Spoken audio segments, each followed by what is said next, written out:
It'll take 1 minute more. Yeah, immediately. Yeah, it is started now. You can start. Tejashri will start. I quote Erika Anderson: doing the right things doesn't automatically bring success, but compromising ethics almost leads to failure. I unquote. Good afternoon, everybody. I, Tejashri of second year BCom, the president of Ethics and Self Governance Cell, stand in true honor to be your host for today.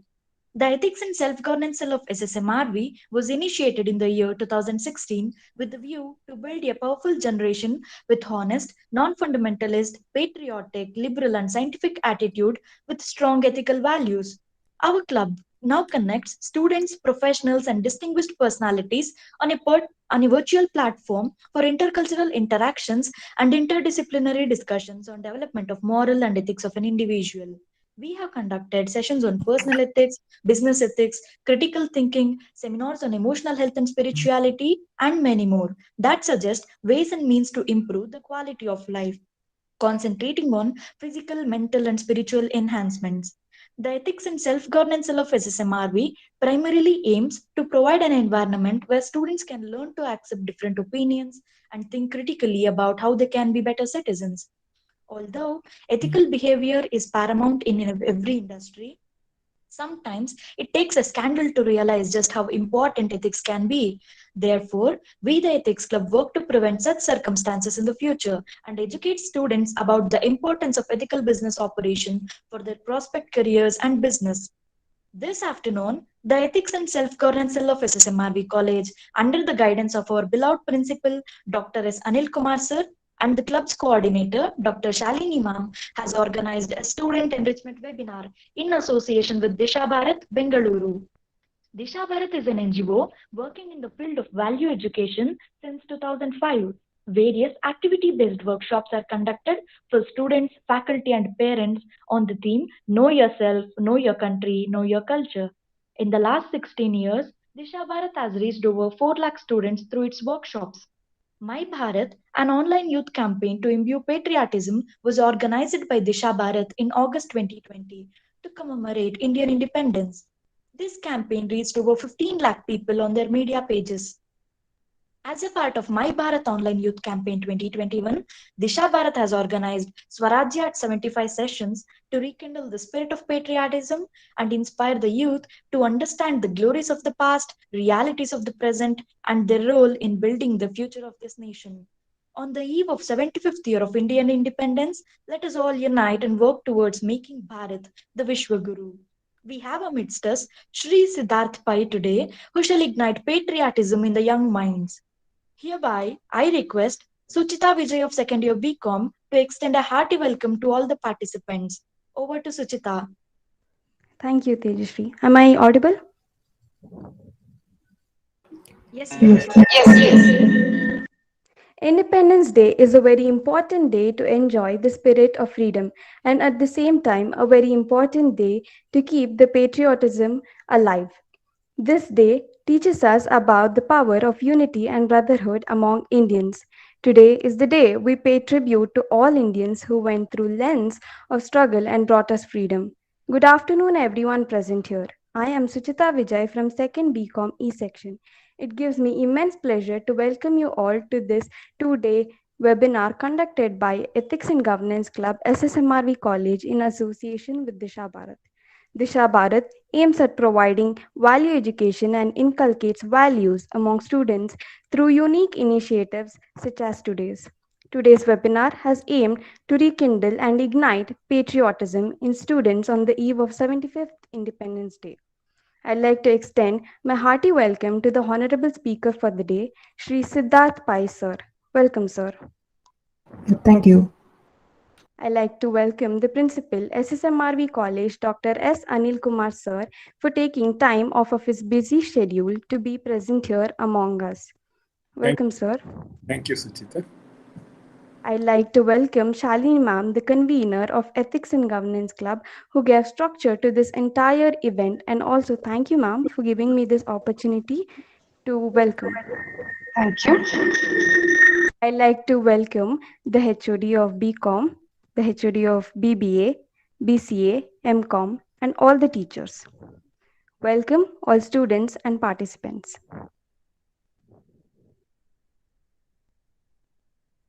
Thank you, Suchita, for warm welcoming. We have amidst us principal of this esteemed institution, Dr. S. Anil Kumar sir. Now I request Meghana of second year BCom to introduce our principal to the gathering. Thank you, Tejashree. Good afternoon, everyone. I feel privileged to be able to introduce to you Dr. S. Anil Kumar sir to the gathering. Dr. S. Anil Kumar sir is the principal in SSMRV College. He has been a popular teacher among faculty and students. He has an academic experience of 35 years in the field of commerce and management, both at the UG and PG level. Sir has more than 20 years of research experience and he is a recognized guide for many universities for MPhil and PhD programs. He has produced 5 PhDs and 31 MPhils from various universities and he has been doing various UGC sponsored projects. Sir has published articles in leading national and international conferences, to mention a few: Griffith University in Australia, Howard University in Boston, USA, so on. Sir has authorized 17 books in the areas of financial accounting, corporate accounting, service marketing, entrepreneurship development, production and operation management, and GST. Dr. S. Anil Kumar sir has been elected as Academic Council member of Bangalore University and adjudicator and member of Research Committee, Christ University, member of Tourism Committee of FKCCI, Bangalore, advisory member of BBMP Roshni, and he has been chairman of Board of Studies and Board of Examination of Bangalore University and other universities. The reflection of his hard work and commitment has transformed into various awards. Sir has been awarded in recognition of dedicated service as a teacher conferred by His Excellency Dr. Hansraj Bharadwaj, the then Governor of Karnataka, organized by Rotary Bangalore South and Karnataka Civil Defence Corps. He has been awarded for achieving excellence in education from RSST. He has been received Dr. Abdul Kalam Gold Medal Award from Global Economic Progress Research Association, New Delhi, for individual achievement and distinguished service in education and research. He has been an NCC under officer and has won the Best Cadet Award. Dr. S. Anil Kumar sir has also been awarded a D.Lit by the University of Panama, US. Coming back to his key focus areas within SSMRV, his academic innovations like the 360-degree education for wholeness model with 5-dimensional approach, setting up of 27 activity centers are all stronghold strategies which aims to take the SSMRV college to greater heights. The direct impact of the same was our college getting an A grade by NAC for the first time during its third accreditation cycle. We are proud to mention that students of our college has got many ranks and gold medals in Bangalore University examination. SSMRV College has been recently ranked 4th among top 5 colleges in India for best value for money in the India Today MRDA Survey 2018. The list is endless, but with due respect of time, let me contain my few words about Dr. S. Anil Kumar sir. Thank you. Thank you, Meghana. Good afternoon.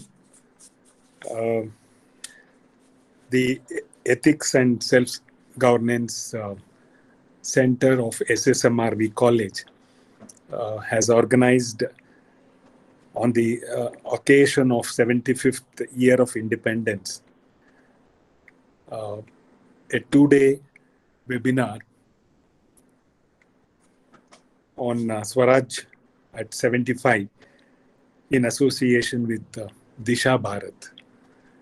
I'm very happy to associate with Disha Bharat. They are doing wonderful job. I know Disha Bharat through Pramod and others from almost about 6 to 7 years. They are organizing these kind of webinars and workshops in various institutions. And in our institution also, we have organized even earlier, some other program to enhance the capacity building of students. Today, I'm very happy to be part of Disha Bharat under on Swaraj at 75. And we are really very happy to be part of this celebration, uh, which has been organized, which has been initiated by the department, by the central government, and the lot of programs we have organized. We have been organizing through NSS, NCC, and various clubs of our college, actually. And for your information, in SSMRV College, we have about 30 activity centers to enhance the personality of the students. We are already organized many programs under 75 years independence, you can say, programs. Under this, today, we are very happy that we have a very eminent resource person, Mr. Siddharth Pai. And tomorrow, we have another Sangeeta Iyer to deliberate issues on Swaraj Bharat, Swaraj at 75, to go back what the achievements of India over a period of 75 years. So once again, I would like to welcome the resource person of today's program, Mr. Siddharth Pai. Thank you for accepting our invitation to be the resource person for today's webinar. Thank you, sir. Thank you very much. And at the same time, the coordinator of today's program from Disha Bharat, is Lavanya, arranging this particular program. And I would like to even appreciate the initiative taken by the coordinator of Ethics and Self-Governance cell of SSMRV College, Dr. Shalini, and Thank you, sir. of faculty members, technical team, and students, Tejaswini, Suchita, Meghana, and various, all other members of Ethics and Self-Governance for organizing this particular program. So, wish you good luck. Thank you so much. Thank you. Your presence brings a lot of grace to this event, sir. Thank you for your encouraging words. It motivates us to work on various events. Now, I request Christina D of second year BCom to introduce our distinguished guest speaker to the gathering. Good afternoon, everyone. I am Christina D from second year BCom, and it is an honor to have been asked to introduce our guest speaker for today, Sri Siddharth Pai. Sri Siddharth Pai is a technocrat having experience in pursuing startup and entrepreneurship. He has an MTech from the prestigious Manipal Institute of Technology in Computer Science and Engineering. He has received Rs 6 lakh INR grant from the Karnataka government when he was pursuing his undergrad at NMA MIT NITTE at the age of 21. He has working experience in MNCs like the Infosys, Tech Mahindra, and General Electric. He has won many business plan competitions across India, such as Manthan 2015 by the Federation of Karnataka Chamber of Commerce and Industries, DeFi 2017 by PAPI Management Institute, winning rupees 50,000 INR in each. He has also won second place in the 24th Chrono Entrepreneurship Challenge organized by the French Embassy in India. Siddharth sir has deep interest in research, and he has published an international paper in the Indian Institute of Management of Ahmedabad. He has wide interests in public policy, foreign policy, and economics, and keeps himself updated with the latest trends in startups and the technology domain. He has also represented India in the Asian Youth Summit organized by the Ministry of External Affairs and the Government of Assam. Sir is a self-taught leader and he is very active on social media. The Prime Minister of India, Shri Narendra Modi sir, follows Siddharth sir on Twitter. He is also followed by 150 members of the parliament, two chief ministers, 22 ministers, and many CEO of companies like Intel, SAP, Cisco, Accenture, and 500 plus IAS officers. We are truly honored to have you amidst us today, sir. Over to you. Yeah, thank you for the introduction. Thank you. So let me thank the college for inviting me. It is indeed a truly privilege and honor to speak with you all on the occasion. First of all, I would like to present gratitude to Professor Anil Kumar sir and Shalini ma'am for having inviting me, and also for Disha Bharat Foundation for giving me this opportunity. Let me share my screen. I'm audible, right? Yes, yes. Let me know if you can see my screen. Yeah. Yeah. So I would like to talk on my favorite subject, that is Swarajya at 75. In this year, we are celebrating 74th year of completion and 75th anniversary of our Independence Day. So have you shared the screen? One second. I was trying to share. I will share again.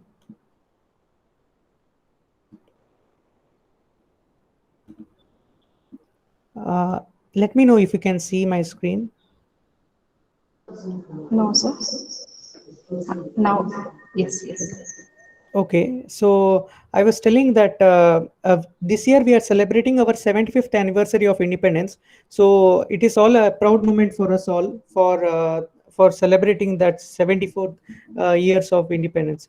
So economic history of India. India was a leader in the global stage from the times immemorial. One second. Since the times immemorial, India had over 30 to 40% of world GDP throughout the history. To comparison to today, United States is having $20 trillion economy and is having around 18 to 20% of world GDP. So these are the some of the themes that define us: the Ashoka Stamba that is there in Saranath, the Sanskrit literature, the Konark temple, and the Harappan artifacts. So that's what I mean. That what identifies modern India. So I would like to talk from Vedic period to Harappan civilization to Chandragupta Maurya, then Vijayanagara Empire and other dynasties, Mysore Vodayars, how we have come throughout the history. Like that, our journey in the history. So what is Bharat or India? One of the quote in Vishnu Puranam says, Uttaram Samudrasya Himadrasya Iva Dakshinam Varshatad Bharatam Nama Bharati Yatra Santatihi. This sloka means the India is the land which is southern of Himalayas and which is northern of Indian Ocean. That region defines Bharatam, and the people living there are called Bharatiyas. This is written 5,000 years ago. So Indus Valley civilization was one of the prominent civilization in Indian history, which had stronger trader links, and we were exporting. We were exporting many things along with weapons, copper, tin, agricultural produce, etc., to countries not just in the Middle East but also to Roman civilization, Mesopotamian civilization, Egyptian civilization, Sumerian, etc. Not only that, even the east side to the Southeast Asia like Singapore, Malaysia, Indonesia, China, even to Korea and Japan. Till that, Indus Valley civilization had trade links. So India had two ports in area of Gujarat, modern day Gujarat, called Dholavira.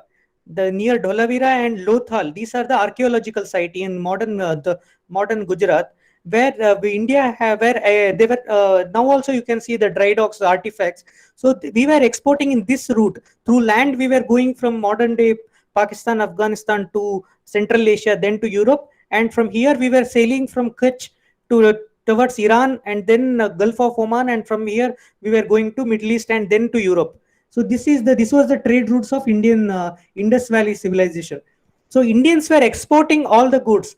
The Romans ran out of gold because Indians were only exporting. Indians were not importing anything, because we were self-sufficient. We were Atmanirbhar even in then, in like 5000 BC, we were self-sufficient in every aspect of the economy. So Roman gold in Roman coins declined over years. The gold was very high at some point, and it dropped, and then they started printing the coins in other metals.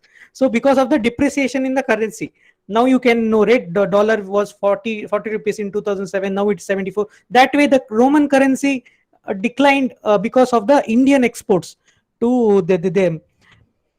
So this was the, so India was a great country because of this thing. And the sudden famine, the river Saraswati, which was flowing in the modern day Rajasthan and Pakistan, that region, which is now desertified, the Saraswati got dried up. Hence that the people of this civilization, because of the drought, they moved to south of river Narmada. They settled southernwards. And India had recently in Hyderabad University, in the Hyderabad University campus itself, they found artifacts of Iron Age. The whole myth of Aryan invasion is wrong, because Indians were settling much before. There was a great civilization throughout the pan-India, not just this region. So because there were artifacts found even in Gangetic plain, like Ganga, near a place near and in the banks of river Ganga, they found some artifact of Bronze Age and Iron Age. Even in Hyderabad, they found, which is in the southern part of India. So that whole conspiracy of that other people invaded was wrong, in the Aryan Dravidian, because it was all Indian civilization. There was no differentiation between that. So major climatic change also happened in Egypt. Because of that, Egyptian civilization also declined. So the whole trade route which was set up between India to other parts of the world got broken, because both Egyptian civilization and this Indus Valley civilization, because of the climatic change, their trade link got destroyed. One of the interesting link is for India to Sri Lanka is that there was a prince called Vijaya, who was, along with his 400 men, sailed to region in modern day Sri Lanka. It was said that he was born to a lion and princess. So you can see also link of Narasimha temple in that regions in Odisha and West Bengal. So so also the symbol of Sri Lanka is also a lion. So the Indian prince from Odisha actually sailed with this men, 400 men, and established the Sinhalese empire, which is modern day Sri Lanka. So even the Sri Lankan official history will acknowledge this, but we are not reading much about this in our text. So this was the trade routes of India with the Southeast Asia, like Indonesia, Malaysia, etc. The Cholas had a strong trade link from a place called Nagapattinam and other Gangaikonda Cholapuram, all these places. We were trading from Odisha. Initially, because of Prince Vijaya, they established strong trade relation with Sri Lanka, and because of the wind that is changing, they thought of sailing from Sri Lanka to other parts of Southeast Asia. So they established a strong trade link with them. And also Indian ruler had some dispute with that Southeast Asian king Sri Vijaya, and the Cholas, they went and they defeated his empire, and then hence he was called Gangaikonda Cholapuram, because he won all these empires. So that was a maritime history. India had a like the Chola empire had expanded even till Malaysia, Indonesia, modern day, etc. Indian Navy was also very strong, and the temples were acting like modern day venture capitalists. Like they were giving financing to merchant guilds. The ships were very big, like 300, 500 feet long ships, and the ships were financed by temples, because temples were richer. Like they were contract written in the copper plates, saying that this person will pay that person, like that. So the contracts were written in the copper plates, and that the temples were acting like venture capital to Indian merchants. So like that. So once that Indian temples got destroyed because of foreign invasion, the financing power of that declined in 13th century, 13th, 14th century, and hence there was no continuous there was no improvement after that in the Indian business thing. In the same time, a Chinese funded a eunuch admiral called Zhang He, who was a Chinese naval admiral. He utilized the decline of India. He utilized, and he was trading that Southeast Asian Indonesian goods. He was shipping to India and also to Europe. So the Chinese Navy became very strong, and their ships were like modern day biggest ships, like your biggest ships in modern day. It was of that scale. So that Zhang He built such a great navy. So India's loss was China's gain that time. So, and also there was a king called Majapahit Empire in Malaysia, and there was a king called Parameshwara. He was the last ruler of Singapura, which is modern name is Singapore. You can just search about him, Parameshwara. And because of Zhang Wei, the Parameshwara at later point of his time, or his son got converted to Islam, and then they made that whole region, they converted that region to Islam.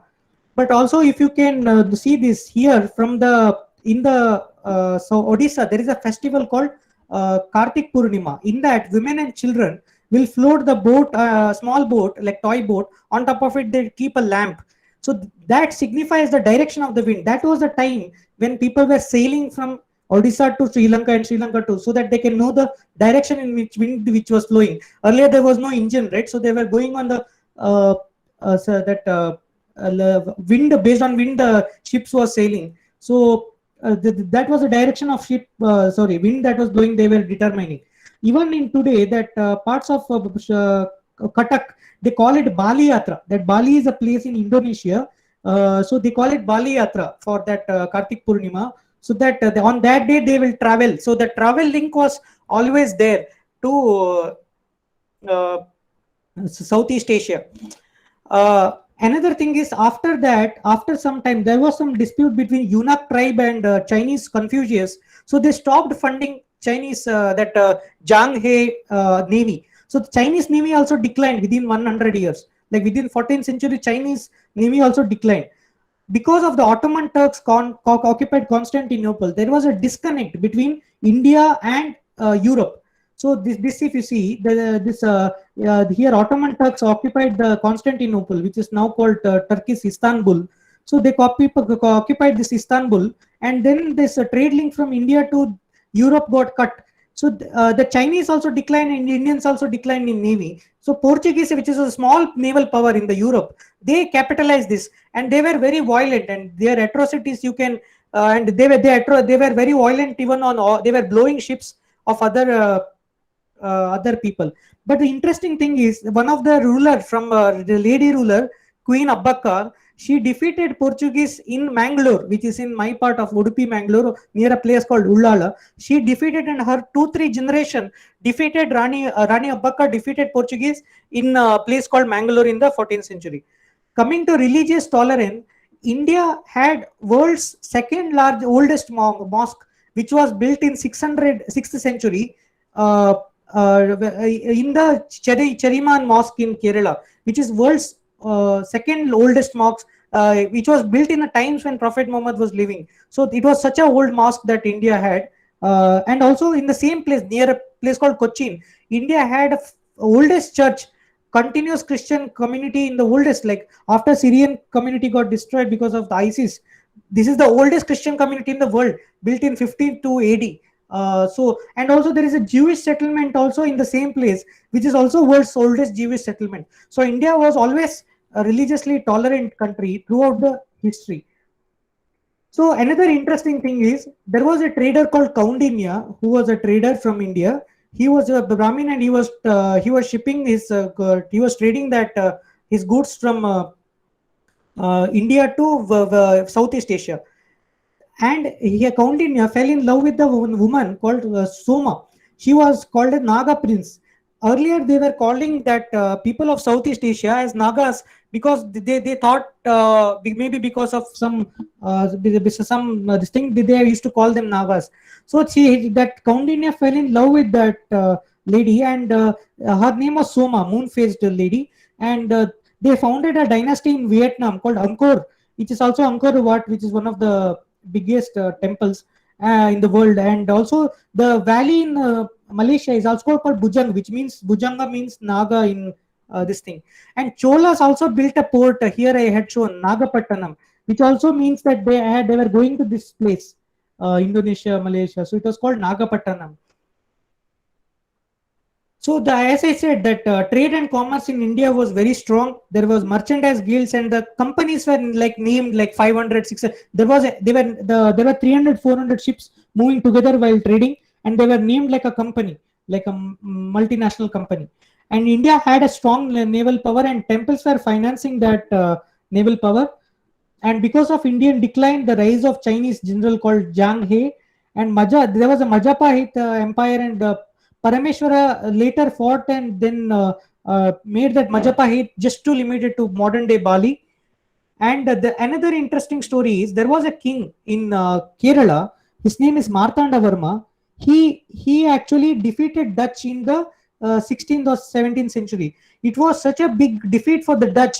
The Dutch were largest East India Company, more than British East India Company or French East India Company. Because of a small ruler based out of Travancore in Kerala, Martanda Varma completely defeated Dutch.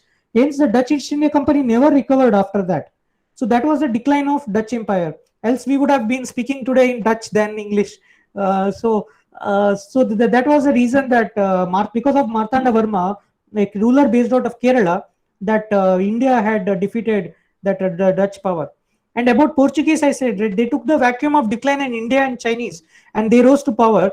And Rana Abbakka also had defeated her, despite being a small ruler. There is no much literature about her, but people of Mangalore Udupi region know about her. So Indian history has somehow written in no other country. Like they will write the history that is in others' perspective. We should write history about our perspective. There is an African saying that unless a lion writes the story, the story is always written about the hunter. I mean, lion has not written a story, so the hunter's story will always become the history. So I would like to speak. Most of the part of our history, sadly, has been taught us that we were defeated. Battle of Panipat, Battle of Plassey, Battle of Buxar, all those things we were taught that Muhammad Ghazni came and defeated us 17 times, etc. But a small observation, between Muhammad Ghazni and Ghori, there is a 150-year gap. After it was not continuous, like 150 years is a very long time. And the reason for that is in 1033, Muhammad Ghazni's cousin was in charge of Gangetic Plain, that the modern day Ayodhya and other places. There was a small king named Suhail Dev. He fought vehemently and he defeated Muhammad Ghazni's army. Because of that, the Turkish army, which was marching from Central Asia to India, they were completely decimated, and they could not dare to attack India for next 150 years. That was the reason, because of king called Suhail Dev. And except his caste people in Uttar Pradesh, and not many people are aware about him. And even about this is the picture of Suhail Dev. And there is also a small tribal leader from Assam called Lachit Bokaran. He defeated the Mughal army at its peak from the Aurangzeb. He defeated nearly 5 lakh troops of Aurangzeb. And after that, Mughal Empire declined. And after that, there was no the Mughal Empire declined because of Lachit Borupukhan. If you are not from Assamese, you may not know that this person exists. And even I said, Red Battle of Kolachil, you can see this Martanda Varma. He made this. This is a Dutch East India Company. They surrendered to a small ruler based out of Kerala called Martanda Varma. Other than the film Bajirao Mastani, you may not have read about Bajirao, but his son Raghunath Rao had an empire larger than that of Akbar. But we were not told much about Bajirao also. So let me tell one of the interesting topic that about Kohinoor. Kohinoor is considered the most precious jewel in the world. So it was originally mined in a place Golconda, which is in modern day Telangana, in mines, and it was placed in the head of the goddess in Telangana. So it was stolen by Mughal in 11th to 13th century, and was 186 carat. Now it is cut down and made shorter. It was later captured by Mughal emperor, later passed on to Nadir Shah. Nadir Shah had got disease because of some reason. Then Ranjit Shah defeated Afghan Persian army and then got that Kohinoor from them. Ranjit Singh had his elder son, who after Ranjit Singh's death, Ranjit Singh was wearing it on his shoulder as a icon for that jewel. Like here, this boy is wearing like this. Ranjit Singh was wearing the Kohinoor in on his arms. So, but after Ranjit Singh died, his son It is said a cursed diamond because of some reason. His son was an alcoholic and was drug addict. So the nobles and ministers of his time started poisoning the Ranjit Singh's son, elder son. Then the Ranjit Singh's elder son died because of poisoning. Then his second son was came to power. Then the second son, when he was riding horse, one big stone fell on his head and he died. And after him, his newborn child died.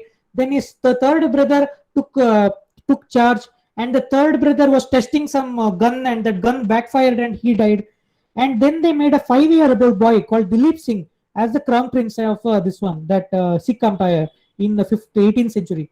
And it is said that this 5-year-old boy handed over to British. How can a 5-year-old boy? And he was separated from his mother. You can read about this. He was separate. His mother was regent till he became a majority. But British separated Ranjit Singh's son from his mother, so that they put his mother in prison. And he had no. You can see the photograph of defeat of Dilip Singh. He is alone, 5-year-old boy with no help. All foreign people talking foreign language, and he had no help from anybody. And it was shipped to England. When they shipped the Kohinoor diamond in the ship got cholera. Many people died because of cholera, and the Mauritius people were not able to allowing them to land. So they faced so much hurdle, and they took to England. And then England, the Queen got some eye infection, so she was not interested to visit it and all. And after that, they designed it from a person called French artist. They designed it. That person who designed diamond also died. So it is said to be a cursed diamond for some reason. I don't know. So you can read more about that Kohinoor diamond. So I have already spoken. There are a lot of artifacts across India that were belonging to Harappan age. So it was not just belonging to northwest part of India. It was a pan-India Indian civilization that was there. And why Ashoka was made a hero? I mean, Ashoka was not considered a great. He was actually forgotten by most part of Indian history. But after British found it convenient so that they can show someone who was. They tell that Ashoka had been to Buddhist and then after Kalinga, but he was many inscriptions. Original inscription says that he was Buddhist even before Kalinga started. So like that, and he killed his 99 brothers using Greek mercenaries, and he left one brother Tissa, and one of the and in Odisha he put an inscription that there is no inscription in Odisha that he has apologized. The Kalinga war took place in Odisha, but the apologize he said in a place near Pakistan, where he says, if you don't obey my orders, I will do whatever I have done to Kalinga people, I will do it to you. He has written in that way. So like that. So he was not a very a tolerant leader like Chandragupta Maurya was a great man, but Ashoka is a wrong example to show for our history. It fitted some of the people's perspective to show that he was a great man. So then India, it is said that India had won freedom through non-violence. It is actually not true. There were people called Ghadar movement, which were NRA, Indian NRIs who were there in other parts of the world. You can see this Sikh NRIs in parts of Canada and Europe. They had started a Ghadar movement in for self rule. And also Netaji Subhash Chandra Bose motivated many army people who had fought war in World War II for British Army to take up arms and rebel against British. So Navy mutiny took place in 1946. Nearly 20,000 sailors who had fought World War II in the British Army, Indians, they revolted against British, and because of that India got independent. So even Kittur Rani Chennamma from Karnataka, she had fought, so there was nothing like non-violence freedom struggle. More than 2 lakh people died and many were hanged. So there was nothing like that non-violence freedom struggle. So after independence, I would like to say that why some countries flourished after World War II. You can know that France was entirely occupied. Germany was destroyed. Many parts of the Europe were destroyed because of World War II. Why did those countries succeed so much? Even Korea was nothing. It was very poor. Japan had been nuked in World War II. Why some countries succeeded most? Like Singapore was nothing. It had grew last 5 decades. It is one of the reasons for that is because they had innovation and entrepreneurship. If you remember Korea, you can remember companies like Samsung, Hyundai, Kia, etc. If you say Japan, you remember Honda, Toyota, etc. If you remember US, you have companies like Boeing, Intel, Google, Microsoft, etc. So for India to be a world power in the next generation, we should have companies, new companies like startups. These are the 10 top brands of India. Like you may know most of the companies in this list. So India needs many more companies in the global scale. Like everybody in the world knows what Google is. Everybody knows what Facebook is. So you need to create such companies. So what is innovation? Innovation and entrepreneurship is very important. What is innovation? Innovation is a new match between problem and a solution and a need. So executing an idea which addresses a specific challenge and achieve an objective for yourself and also for the customer. It is derived from Latin word nova, which means something new. So these are the cycles of innovation. First cycle, you had water power. People were heating water and then producing power through it. Then you had textile revolution. Then you had steam engines. Then you had railroads. Then you had petrochemicals, internal combustion engine. Then you had aviation like jet engines, etc. Then you had digital networks. Now you have AI, IoT, robotics, clean energy, etc. So this is the opportunity for India to take leadership. We have to create companies in these domains. So you need to determine whether your need is real. Will the customer pay for it? If the customer pays you more than what it costs you, then you are in business. So price minus cost, it should be greater than zero. This man is called Tony Fiddle. He was shopping for his thermostat, which is like a temperature monitoring device. There was no such in the market. So he started a company called Nest Lab in 2010. He was working in Apple for 14th generation of iPod and iPad. Then he started this. He got his company got acquired by Google for $3.2 billion. So in 4 years, he created a 25,000 crore company. So that is innovation. So innovation is value is equal to factor of idea, what idea you have, development you do, and exogenous factor. Suppose you have idea of gold mine. That is waste unless you build a mining factory for getting that gold mine into this thing. Then gold price you cannot predict. It may go up or down. So that is exogenous factor. So you need to determine how hard is your problem. Is it itch or a migraine or a bleeding wound?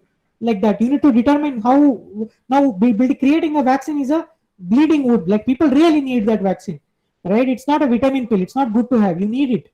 So will the customer pay for it? Like customers will pay if you make anything. If you make Ola scooter, people will buy it because people will ready to pay it. And your cost efficiency, your cost should be less than what you pay for a customer, and you should be very competitive. This is like innovation tournament. You may get 10,000 idea and 10 ideas may get funded. Like when I was in engineering, I got like 2 ideas my funded by government of Karnataka, like that. And it didn't become a Ola or Flipkart or like that, but it failed. So at every level, like many people don't even go to this 2 level. I went to this and next level I couldn't go, but like that. It's like a tennis tournament. In tennis tournament, you have 64 people participating in Wimbledon. Maybe Roger Federer and the Novak Djokovic may win the final, like come to final. So that is called innovation tournament. So if you have any idea, you can give it to incubator or accelerator. Incubator will give you funding. They provide you mentoring. They give you time to 3 to 6 months, and cash is small, like 3 to 5 lakhs, and they take some shares in your company. And you need to give your business plan and weekly demo what you have done in your company. These are the some examples in US. This I just gave. Accelerators are closely to companies like IBM has IBM accelerator, which will your company, if it benefits IBM, then they will give you accelerator space.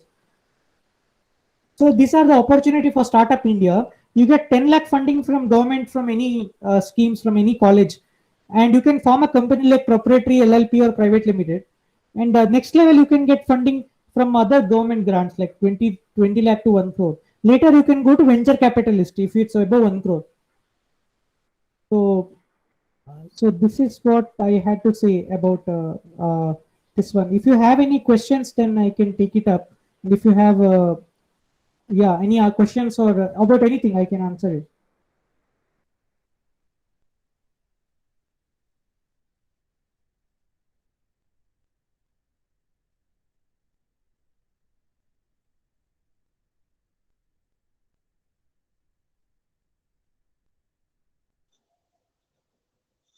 Students, if you have anything to ask, sir, you can go ahead.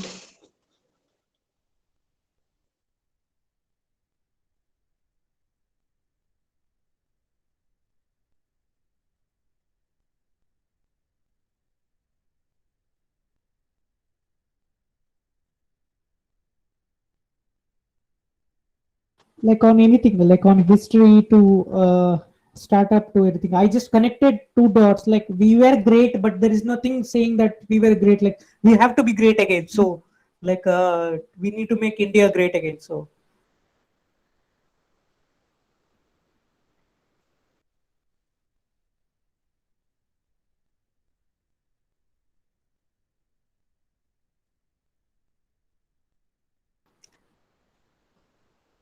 so any questions if anyone has can ask so that I can answer.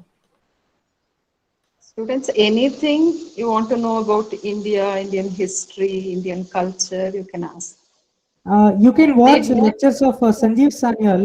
Sanjeev Sanyal is a principal economic advisor to Government of India. So he has written a lot of books about India and Indian history. He has also given talk about these topics. So you can watch his talks.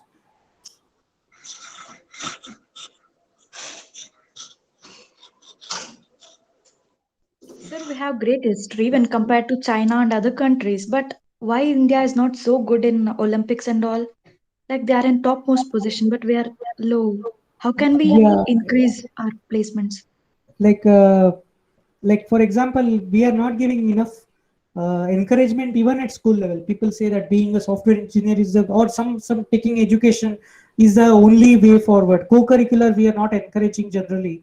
So in China they pick the talent and they train them rigorously. You can see it's very cruel also. From age 3 they make children very torturously make them prepare for Olympics. So we are democracy. I mean, people should take that initiative, but we are improving on that. But it's a long way. I mean, the encouragement, sports is expensive, and parents don't encourage generally children to take sports. So that is one of the reasons. So like small countries like having like one population size of Bangalore produce 3 4 gold medal. So we need to encourage sports in schools and colleges so that children will think that is also a profession. Like you know that any sports person will learn more than any engineers or doctors today. So successful sports person. So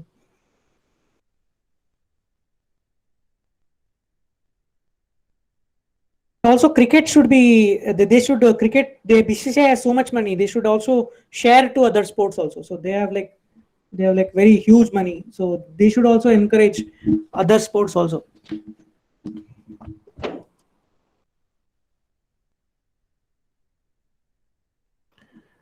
So think of entrepreneurship also. Your guys are commerce students and business management students. So don't think that only software engineers should do entrepreneurship, etc. Steve Jobs was not even a graduate. Even Bill Gates was not a graduate.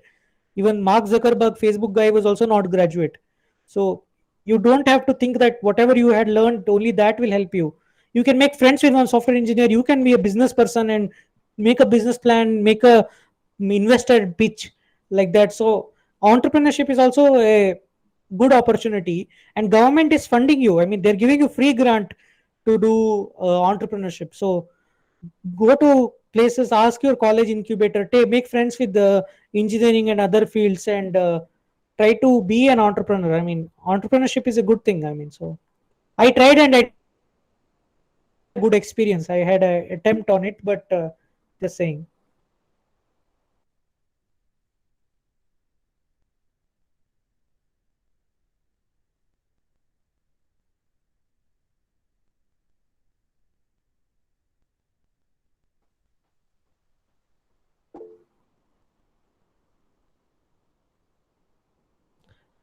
So any questions? Anything? Yeah, also think of writing also. I mean, writing is also good skill. You can write on history of some Abbaka or someone else. Like it, your book also can get published, and you can also make a good money out of it, and you can more than whatever you get in companies. So think of authors also, like writing books, like writing right history for India, research on topics online. Now everything is available online, so you can publish through that Amazon publishing also. So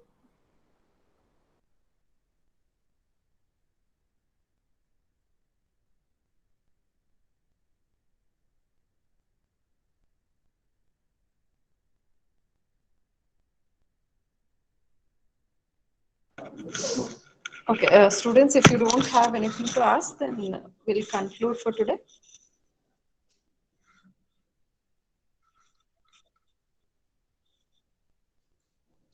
Yeah, ma'am. Right. Tejashri? Yes, ma'am, I'll take over. Thank you for this insightful session, sir. Indeed, it was amazing. Thanks for providing great insights on Indian religious tolerance, trade and commerce, and also various facts which were hidden in history. Thank you for providing various roles which we can play for development of India. And sir, thank you for everything. Thank you. Before we end today's session, I have a small announcement. It's about second session of the program Swarajya at 75, which will be conducted on 6th August 2021. The guest speaker of tomorrow's session is Srimati Shakuntala Iyer. So let's all meet tomorrow at 2 p.m. on the same platform. I request all the participants to kindly rejoin tomorrow 10 minutes before the session starts. I thank our beloved principal, all the faculty members, and my dear fellow participants for active participation. Thank you one and all.